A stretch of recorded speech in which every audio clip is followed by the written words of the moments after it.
Oui,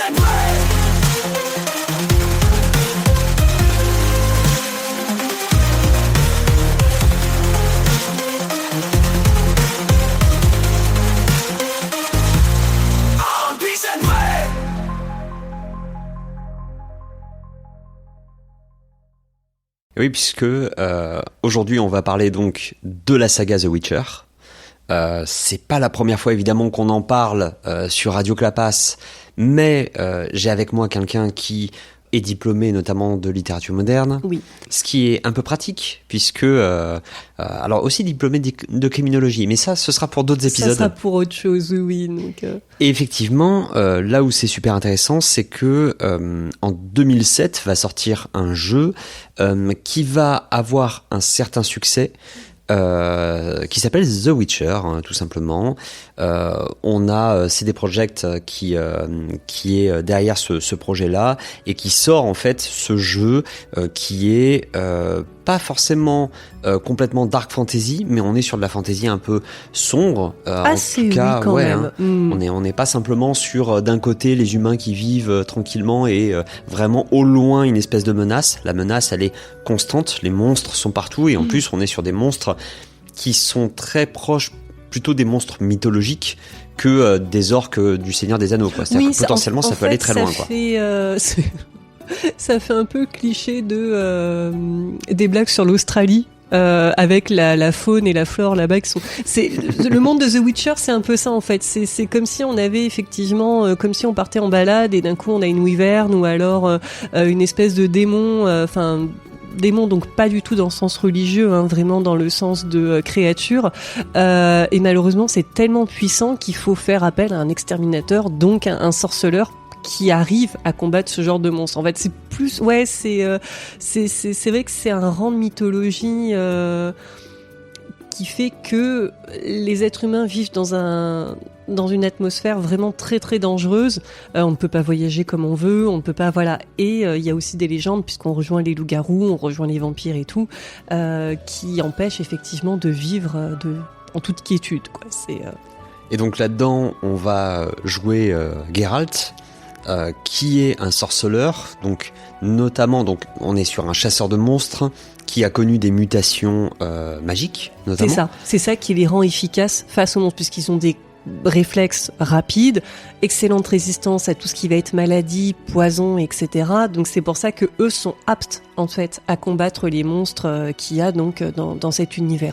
Et donc ça permet aussi de voir différents lieux dans lesquels les Witcher vont pouvoir évoluer. Donc là on suit évidemment Geralt qui va aller potentiellement dans un tout petit village miteux qui a peur de tout ce qui est extérieur à une espèce de beau château qui a peur de tout ce qui vient de l'extérieur. En fait c'est que le métier du sorceleur donc c'est de combattre des monstres et alors autant ils sont amenés à voyager, autant ils sont amenés voilà. Mais c'est vrai que très souvent ils fonctionnent par contrat. Ça fait partie même de la saga littéraire, c'est que il y a par exemple dans un village malheureusement, je sais pas, ça peut être des meurtres répétés, des gens qui partent en forêt pour cueillir des champignons et malheureusement ne reviennent pas. Et là donc justement on va passer une annonce en disant on suspecte telle ou telle créature, est-ce que c'est un loup-garou, est-ce que c'est une succube, est-ce que voilà, on appelle un sorceleur pour nous débarrasser de ce problème. Et là, le sorceleur, donc bien évidemment, reçoit un paiement et ainsi de suite. Donc, mais ce qui est marrant, c'est que ce genre de problème, donc bien évidemment, les villageois sont plus exposés, mais les châteaux sont concernés également, puisque ce sont des créatures tellement puissantes, même des remparts, même des murs en pierre ne peuvent pas les protéger. Ouais. D'où la nécessité d'appeler un sorceleur dès qu'il y a une menace comme ça qui dépasse finalement la garde royale ou... Ah là, c'est clair que les offrandes, c'est pas quelque chose qui suffiront. Non. Et la série marque notamment par l'évolution finalement. Donc le personnage va pouvoir prendre des potions notamment de circonstances pour se rendre plus résistant, pour voir un peu mieux dans le noir, etc. On a des combats. Même si dans The Witcher 1 c'est pas encore ça, on a quand même des combats qui sont très dynamiques. Oui. On n'est pas sur un jeu de rôle action tour par tour. On est vraiment dans le feu de l'action. On va enchaîner entre des phases de calme où on a vraiment des dialogues avec des choix différents à justement ces phases de combat où on va aller chercher le monstre, et la plupart du temps on est sur un monstre qui va être on est sur un duel, quoi. C'est ça. Après, on a justement et c'est là où The Witcher. Alors moi, le mode de combat du premier ne me rebutait pas du tout. J'ai même pas compris les critiques négatives, dans le sens où il y a une tactique à avoir. C'est pas du bourrin, en fait. C'est pas on sort l'épée et puis allez on tape jusqu'à ce que la créature cède. Il y a vraiment, comme tu disais, les potions donc qui vont permettre, par exemple, parce qu'il y a les potions, mais il y a les huiles aussi sur les armes qui vont justement faire mal plus à un vampire ou alors à des créatures comme un griffon, par exemple, ce genre de choses. Donc il y a vraiment une tactique à avoir, en fait, avant de se jeter dans la bataille, dans le duel, justement. Et c'est ça, en fait, qui fait tout le sel, je trouve, du sorceleur, c'est que c'est un mercenaire, une espèce de tueur à gages pour monstres, mais il y a une tactique à avoir. C'est pas juste c'est pas juste des coups d'épée comme ça, lancés au hasard et tout. Et même dans la saga littéraire, on a justement, l'étude des monstres fait partie de leur formation. Au-delà des mutations qu'ils doivent subir et tout, ils doivent connaître en fait qu'est-ce qu'ils affrontent, les faiblesses du monstre qu'ils visent et ainsi de suite. Ouais, et en plus, ce qui marque à l'époque, c'est le fait que à l'époque, donc, on a notamment des comparaisons possibles. Notamment, on a les formules Ubisoft d'open world, donc avec Assassin's Creed où le monde est gigantesque et où il faut débloquer en fait au fur et à mesure des zones. On a pas mal de choses. On a évidemment les Elder Scrolls où on a pareil ces espèces d'étendues gigantesques, alors que The Witcher c'est plus resserré finalement. On est sur quelque chose d'un peu plus. C'est ça. Dans le 1 et le 2, on a des systèmes de chapitres où effectivement, alors on va pouvoir explorer beaucoup, par exemple tout un village, toute une forêt, on va pouvoir faire des allers-retours et tout, il n'y a pas de souci. Mais effectivement, le chapitre nous limite à un territoire. On ne pourra pas aller... Après, les territoires restent grands, parce que c'était des jeux assez modestes. Enfin, CD Projekt, à l'époque, c'était un tout petit studio, quoi. C'était pas ce que c'est aujourd'hui. Mais il y a quand même de l'exploration possible, en tout cas un minimum. Et ce qui est pas mal, c'est que les lieux sont assez variés. On va passer du village, on va passer de la forêt un petit peu enchantée, on va passer à des grands champs de maïs, tout ça. Enfin, il y a vraiment une certaine diversité dans les lieux explorés. On a des catacombes, on a les égouts, on a des châteaux. Donc c'est par chance, voilà, j'ai pas trouvé que c'était redondant. Oui, tout à fait. C'est un monde qui est riche où chaque habitant, chaque personnage que vous pouvez croiser peut avoir son histoire, hein, avec en plus ce truc-là de des fois un peu se méfier parce que il se pourrait que cette personne à qui vous parlez a un peu plus de poids dans l'histoire que ce à quoi vous pourriez penser. D'ailleurs, c'était on a un YouTuber qui est absolument incroyable en storytelling. Qui est The Great Review, qui est un YouTuber français, hein, malgré le fait qu'il s'appelle La Grande Revue en anglais. Et il se trouve il nous avait fait une analyse de scène où en fait en 2 plans sur un personnage, vous avez déjà la quasi-totalité des choses que vous devez savoir sur lui, parce que en fait, justement, en fait, en arrière-plan, vous voyez en fait que il y a des bouteilles vides d'alcool. C'était quel personnage de saga ? Je le dirais pas, parce que du coup, dans sa revue, il explique clairement que le personnage en fait s'apprête en réalité à... C'était dans Witcher 3 ? C'est dans Witcher 3. D'accord, ouais. moi je chercherai... Pareil, il y a un personnage à un moment donné où on a des vampires qui débarquent et en fait on a un personnage secondaire qui, selon sa position dans le plan, en fait explique très bien et son appartenance à un clan et son opinion de l'autre côté. Ça devait être dans le DLC Blood and Wine. C'est ça. Je pense savoir. J'aime bien parce qu'il suffit juste d'évoquer un plan. Imaginez d'évoquer un plan de caméra. On est The Witcher. Vous avez évidemment le 1. Vous avez en 2011 le 2, Assassins of Kings, qui sort. Vous avez ensuite d'autres jeux The Witcher comme Battle Arena, etc.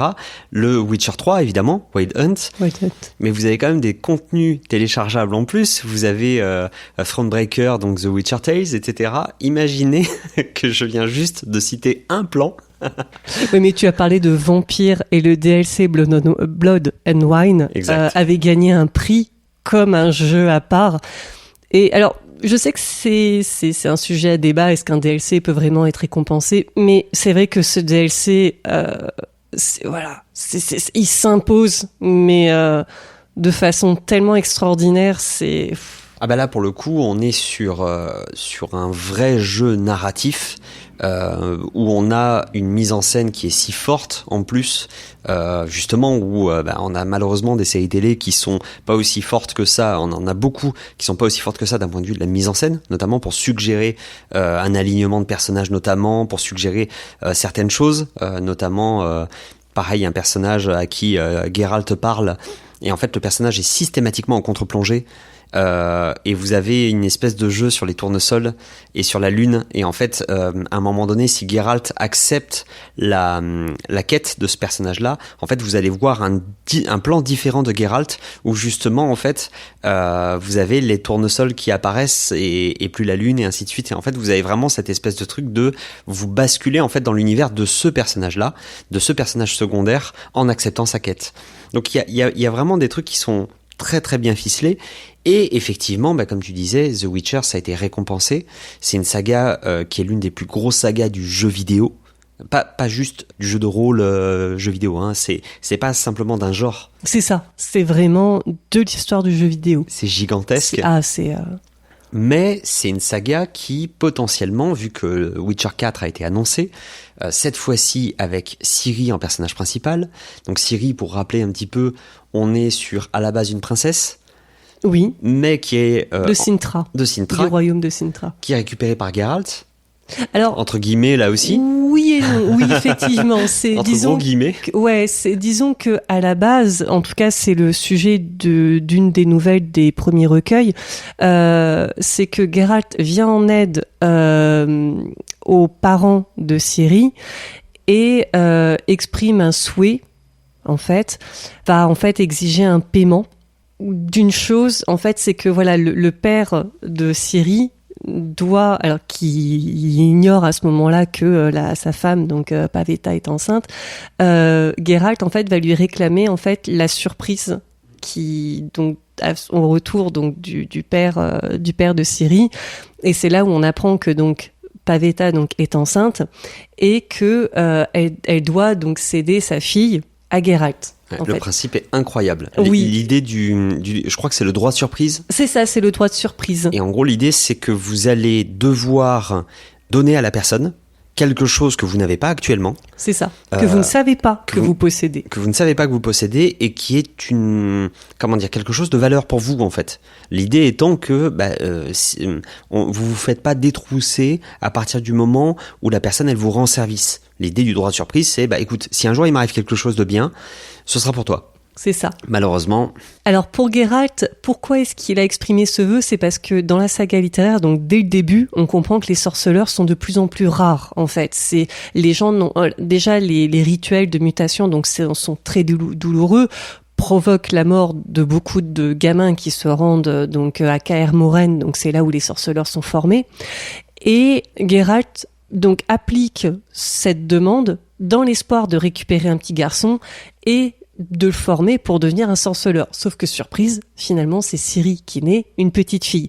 Les filles ne peuvent pas supporter le rituel des herbes, donc Geralt forcément regrette un peu sa demande, parce qu'en plus il se dit je ne peux même pas en faire un sorceleur. Ça va être un poids et tout. Et Ciri, son royaume, donc le royaume de Cintra, se fait attaquer en fait, et elle s'enfuit.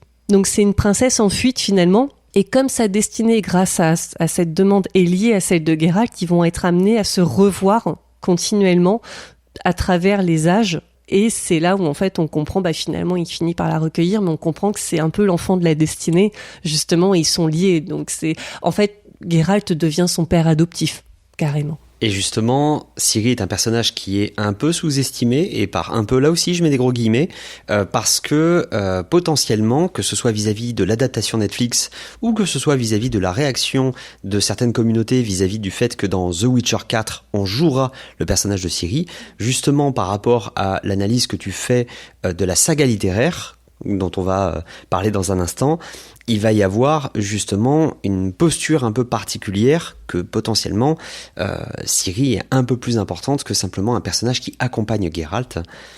là, avec Salomé, on discutait justement du fait que l'annonce de The Witcher 4, avec Ciri comme personnage principal, même s'il y en a qui ont dit ouais mais c'est un peu facile parce que vous faites revenir un des personnages principaux, etc.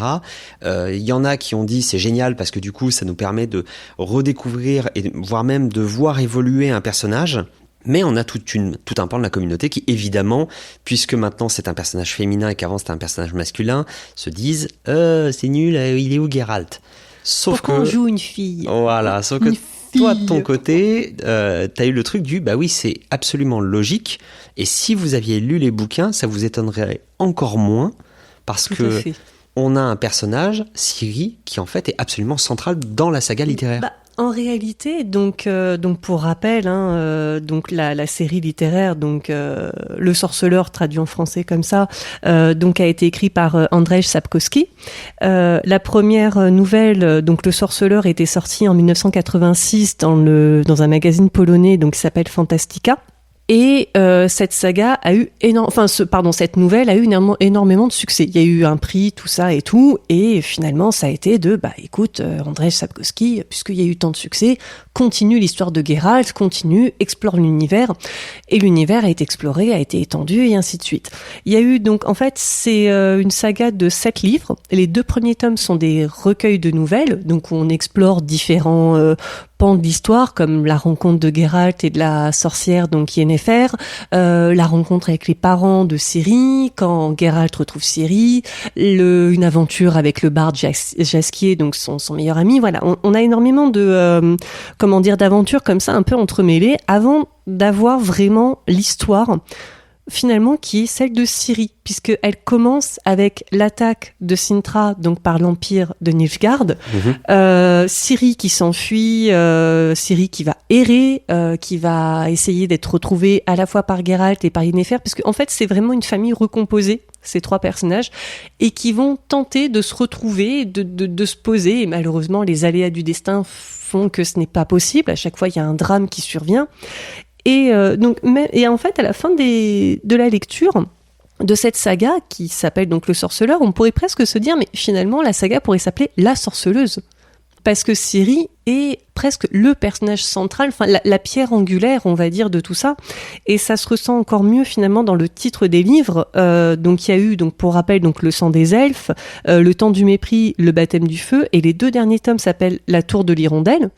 Zirael étant le surnom de Ciri, qui veut dire hirondelle en elfique, et le dernier tome, la Dame du Lac, en fait, c'est Ciri. Concrètement, ça va être son surnom dans ce tome-là. Donc, la saga globale s'appelle The Witcher, le Sorceleur, mais finalement, l'histoire repose sur Ciri, parce que donc ceux qui ont joué au jeu, aux 3 notamment, le comprennent, mais ça, on le découvre dans la série littéraire. Ciri, en fait, c'est une princesse qui est déchue. Elle a tenté d'être sorceleuse, mais ce n'est pas possible en tant que fille. Elle a voulu être sorcière avec l'enseignement d'Yennefer, mais n'y est pas parvenue non plus. Et en fait, elle est cette espèce de patchwork entre justement des profils qu'on a dans cette saga. Elle est un peu tout et rien à la fois finalement. Et donc elle a une vraie évolution dans la saga littéraire, puisque donc on assiste à sa naissance, on assiste quand elle est enfant, qu'elle est gamine, qu'elle veut pas se marier, qu'elle veut pas machin, qu'elle boude tout le temps. Ensuite, elle devient une enfant errante qui cache son rang, bien évidemment. Elle devient une adolescente. Elle rejoint carrément des bandits. À un moment, dans la saga littéraire, elle participe à des pillages. Elle participe. Donc, c'est un personnage qui est super intéressant en réalité, parce que Geralt et Yennefer sont 2 personnages justement assez gris. Ils ont pas de ce sont pas des personnages qui sont là pour être bons, pour être généreux. Et Ciri finalement est complètement perdue entre le bien et le mal, et elle essaie de se ressaisir elle-même sur une espèce d'aventure en fait qui n'en finit pas, qui l'épuise. Et je pense que c'est très intéressant d'avoir ce personnage-là en particulier en tant que protagoniste du 4. Ouais, pour toi, l'idée qu'il positionne sur le 4, alors évidemment, après The Witcher 3 qui a été vendu, je crois qu'on est à peu près autour de 50 millions d'exemplaires, puisque en tout, on est sur du 75 millions, on est sur une énorme série. D'ailleurs, pour le coup, si jamais vous n'aimez pas les jeux vidéo, vous avez les bouquins, oui. D'accord. Vous avez... Ils sont très bien écrits d'ailleurs. Vous avez en plus les musiques. Oui. Parce que pour le coup, voilà, allier les deux. Vous avez les jeux de société et les jeux de rôle, qui sont pas mauvais aussi, et je pense qu'on pourra aussi en parler, même si là on est vraiment sur de la mécanique pure, c'est-à-dire que on n'est pas sur la même narration, sur la même intention narrative, on est plutôt sur une plongée, on va dire en surface du monde, où il va falloir juste affronter les monstres en tant que Witcher d'une façon générale. Mais pour toi, le fait que on ait justement Ciri qui revienne, en plus dans une bande-annonce où on est sur une petite fille qui va être, enfin une adolescente qui va être sacrifiée par un village où en réalité on ne voit que des hommes. C'est ça. Il y a quand même une thématique très forte. Pour toi, c'est non seulement logique, mais en plus, tu avais l'air de dire que la saga, elle est littéraire, hein, elle est plus féministe que même la série Netflix laisse du tout l'envisager, quoi. En réalité, il y a, oui, moi j'ai été très étonnée parce que je rappelle donc Sapkowski, auteur polonais, qui a publié ça donc fin années 80-90. Les sorcières, par exemple, dans la saga Le Sorceleur, sont des conseillères de roi. Donc elles ont un statut très important. Ce sont des femmes, mais elles jouent le rôle de conseillères, elles justement de tacticiennes. Elles sont vraiment très très importantes. C'est pas juste en fait. Alors il y a des sorcières au fond des bois, etc., qui font un peu voilà de quelques potions. On va dire c'est vraiment les sorcières qu'on avait au Moyen Âge qui sont là pour guérir des rhumes. Là, des personnages comme Yennefer, comme Triss, voilà, ce sont vraiment des femmes qui sont dans l'ombre du roi, mais qui finalement tirent toutes les ficelles. Ce sont vraiment des politiciennes, en fait. Et dans un des tomes, on a carrément une sorcière qui pratique des avortements, justement par sécurité, quand les femmes ne veulent pas garder l'enfant. Et le roi, donc un jour vient... Alors, je ne sais plus les noms, malheureusement, je crois que c'est dans l'avant-dernier tome, où le roi donc vient s'en plaindre auprès de sa sorcière en disant « Mais comment ça se fait que tu fais des avortements ?» Il dit c'est des enfants du pays, ça peut alimenter l'armée, ça peut... Et cette sorcière lui dit mais mon roi, c'est leur corps, c'est leur choix. Donc je pratiquerai l'avortement pour leur sécurité et elles feront des enfants quand elles auront envie d'en faire. Parce que justement, elles ne seront pas stériles à cause de mauvaises conditions médicales. Et je me dis, waouh, enfin, on est en Pologne dans les années 90. On sait que l'avortement, c'est un sujet un peu touchy là-bas.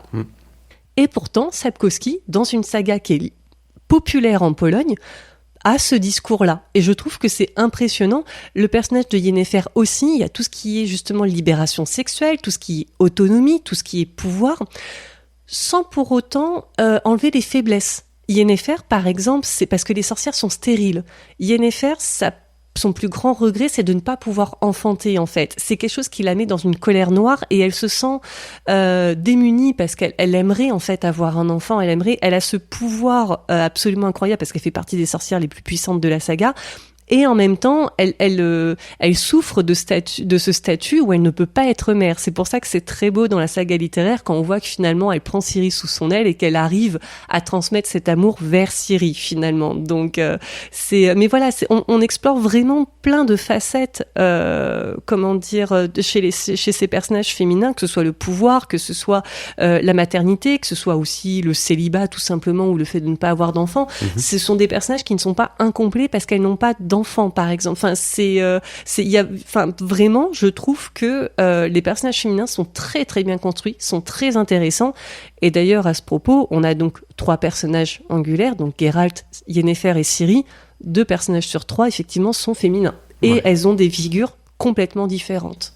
Oui, là où, justement, dans la série Netflix, il y a cette idée notamment que Geralt, le casting, ils ont casté quelqu'un qui est plus âgé que justement Yennefer, qui va avoir, je crois que l'actrice elle est dans la vingtaine. Oui, moi ça m'a énormément posé problème. Cavill a 40 ans. Et autre chose aussi, pour moi ça a été une excuse de dire on cherche quelqu'un pour Yennefer donc qui fait partie d'une minorité. Donc, mais ce qui est génial, c'est qu'ils disent une minorité, par contre elle est jeune. Comme si, effectivement, les actrices, après 30 ans, elles sont trop vieilles pour jouer. Et au-delà de ça, Yennefer, c'est clairement décrit dans les livres, elle a les cheveux bouclés. Elle a les cheveux, c'est un orage. C'est un nuage d'orage qu'elle a autour de la tête. Et je me dis, par contre, voilà, vous avez voulu prétexter, justement, de prendre une minorité, mais par contre, elle a les cheveux lisses ou un peu wavy, comme on dit. Donc, ça veut dire, pareil, on ne montre pas de cheveux bouclés ou frisés Et on sait très bien aussi que c'est, comment dire, contre la communauté afro, c'est quelque chose, justement, c'est discriminatoire. Et le fait qu'elle soit très jeune, en fait. Alors qu'il est dit spécifiquement, même si son apparence, bien évidemment, a été changée grâce à la magie, Yennefer a plus de 100 ans. En fait. Ouais. Donc, alors certes, elle a une peau jeune, etc. Mais ça aurait été mieux de prendre une femme plus mûre, surtout qu'elle va finir par adopter Ciri. Donc moi, je me suis dit, ouais, vous ressemblez à deux sœurs finalement, plutôt qu'à une mère et sa fille, quoi. Bah, globalement, on est censé se retrouver avec un équivalent de Geralt. Oui. Et c'est pour ça que dans les jeux vidéo, on est sur, même si lui, il a ses cheveux blancs, etc., parce que c'est un Witcher finalement, bah, en fait, on les représente vraiment. Oui et non. Geralt, ses cheveux blancs, c'est un défaut de sa mutation, en fait. Oui. Il est devenu plus ou moins albinos, en fait, parce que pendant le rituel, il y a eu une réaction allergique un peu bizarre, et ce qui fait que maintenant, il a les cheveux blancs, mais depuis qu'il est tout jeune, depuis qu'il a passé ce rituel, en fait. Parce qu'on les représente comme des égaux, et vraiment sur des équivalents où elle, comme tu dis, elle a 100 ans, c'est une femme mûre, et qui, finalement, a vu autant de trucs, sinon plus que Geralt. Tout à fait. Et donc, effectivement, les deux, quand ils sont ensemble, il n'y a pas cette espèce de décalage physique ou même ils sont même sur, enfin ils se complètent. Il y a dans Witcher 3 une scène qui me fait beaucoup rire, enfin une réplique où il lui dit, enfin je sais plus ce qu'il lui dit, mais quelque chose comme, enfin elle est un peu entreprenante, on va dire, et il lui dit je suis étonné, quoi. Il dit que tu sois aussi direct, et elle lui dit, j'ai passé l'âge de jouer la jeune épouse effarouchée, mais si tu me demandes, je peux avoir ce rôle. Et j'aime bien cette idée j'aime bien, non, mais je trouve ça curieux en fait qu'on perde en fait cette dimension-là, et surtout quelque chose qui est quand même relativement bien conservé dans les jeux, et évidemment encore plus dans la série littéraire d'origine. En tout cas, merci beaucoup Salomé pour cette vue un petit peu particulière sur cette saga. Merci à toi. Et puis, je pense qu'on aura l'occasion aussi de voir les ponts entre les sagas littéraires et le jeu vidéo, parce que je crois qu'il y a 2-3 trucs à dire. En tout cas, merci beaucoup, et puis à très bientôt. À très bientôt.